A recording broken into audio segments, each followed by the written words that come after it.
Assalamualaikum warahmatullahi wabarakatuh. Kami dari kelompok 3 yang beranggotakan saya sendiri, Puja Aulia. Saya Genoveva Julien. Saya Putri Septiani Wulandari. Saya Anang Kristianto. Di sini kami akan mewawancarai beberapa orang mengenai tentang mata kuliah manajemen investasi daerah.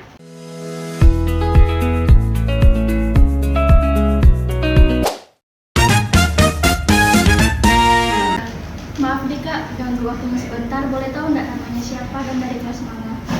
Ya baik, saya persilakan.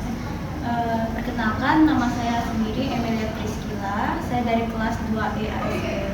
Kita tentunya boleh kakak perkenalkan diri terlebih dahulu. Boleh, kenalkan nama saya Nafisa Zahra dari kelas 2 ASP. Kamu siapa?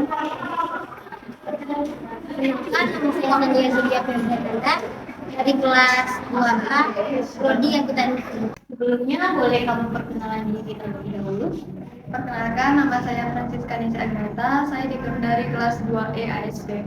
Dan untuk pada wawancara pada hari ini, izinkan kakak memperkenalkan diri terlebih dahulu. Perkenalkan, nama saya Aulia Siswini. Semester 3.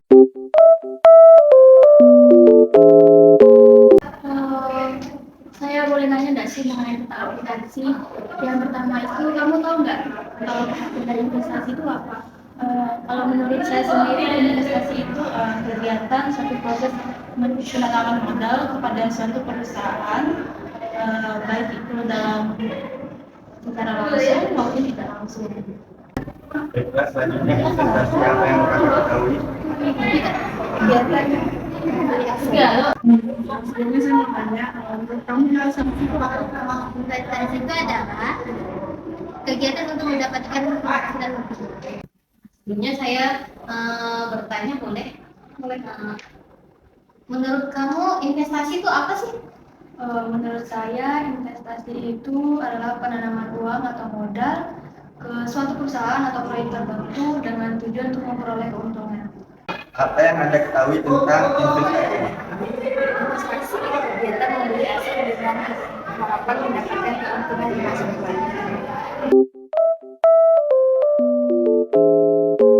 Untuk pertanyaan selanjutnya, kamu tahu nggak sih pengertian dari saham itu apa? Paham saya, saham itu sendiri merupakan tanda bukti kepemilikan suatu perusahaan. Apa yang kakak ketahui tentang saham? Menurut saya, saham itu bukti kepemilikan dari sebuah perusahaan. Menurut kamu saham itu apa? Sebuah bukti kepemilikan. Nah, tadi kan investasi. Sekarang kalau saham, menurut kamu saham itu apa? Menurut saya, saham itu kayak tanda pernyataan modal dari seseorang untuk suatu badan usaha. Apa yang anda ketahui tentang saham?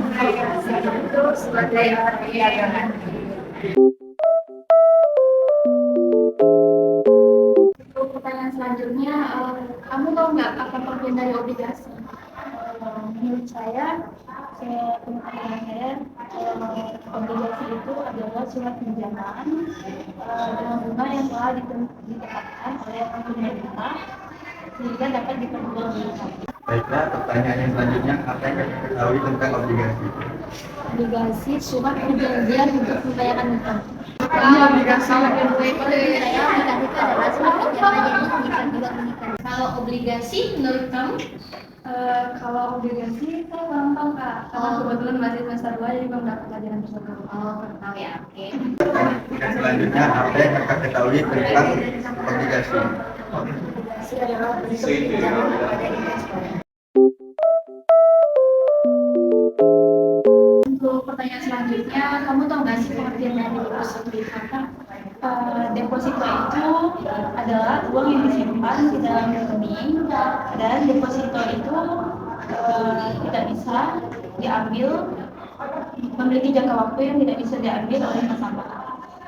Baiklah, selanjutnya deposito apa yang kakak ketahui? Uang yang disimpan dalam rekening. Kamu deposito itu apa? Deposito itu adalah uang yang disimpan serta kadang. Nah, kalau deposito nih, menurut kamu apa?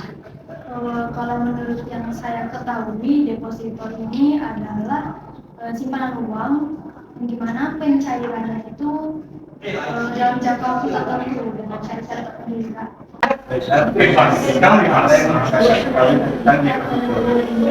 Itu investasi yang ditawarkan oleh lembaga keuangan. Untuk pertanyaan yang terakhir, kamu tahu nggak sih pengertian dari surat utang negara menurut pengalaman kamu? Menurut pengalaman saya, surat utang negara itu adalah surat yang dikeluarkan oleh pemerintah yang berharga. Selanjutnya surat utang negara apa yang kakak ketahui? Surat yang berharga yang memiliki masa berlaku. Terus yang terakhir, menurut kamu surat utang negara itu apa? adalah surat berharga yang Nah, yang terakhir nih, surat utang negara. Menurut kamu itu apa? Sejauh ini yang saya ketahui surat utang negara ini surat pengakuan utang yang bunganya diakui oleh negara. Oke. Baiklah, pertanyaan selanjutnya apa yang kakak ketahui tentang surat utang negara? Surat berharga yang diterbitkan oleh pemerintah. Investasi, aktivitas penyimpanan atau penempatan dana pada periode tertentu dengan harapan penyimpanan tersebut akan menimbulkan keuntungan atau peningkatan nilai investasi. Jadi kesimpulannya, saham dapat diartikan sebagai tanda penyertaan modal seseorang atau pihak badan usaha pada suatu perusahaan atau perseroan terbatas dengan menyertakan modal tersebut. Maka pihak tersebut memiliki klaim atas kedaulatan perusahaan, aset perusahaan, dan berhak hadir dalam rapat umum pemegang saham. Untuk kesimpulan dari obligasi, obligasi adalah surat pengakuan hutang yang dikeluarkan oleh pemerintah atau lembaga-lembaga lain sebagai pihak yang berhutang yang mempunyai nilai nominal tertentu dan kesanggupan untuk membayar bunga secara periodik atas dasar persentase tertentu yang tetap. Menurut saya kesimpulannya, deposito merupakan simpanan pihak ketiga kepada bank yang penarikannya hanya dapat dilakukan setelah jangka waktu tertentu menurut perjanjian antar nasabah dengan pihak yang bersangkutan yang melakukan deposito. Nah, jadi kesimpulannya menurut kelompok kami, surat utang negara itu adalah surat berharga yang diterbitkan oleh pemerintah sesuai dengan Undang-Undang Nomor 24 Tahun 2002. Surat utang negara merupakan surat pengakuan utang yang dijamin pembayaran bunga dan pokoknya oleh negara Republik Indonesia sesuai masa berlakunya. SUN ini digunakan oleh pemerintah untuk membiayai kebutuhan anggaran pemerintah seperti untuk menutup defisit anggaran pendapatan dan belanja negara atau APBN. SUN ini terdiri dari surat perbendaharaan negara atau SPN dan obligasi negara termasuk obligasi negara retail atau ORI.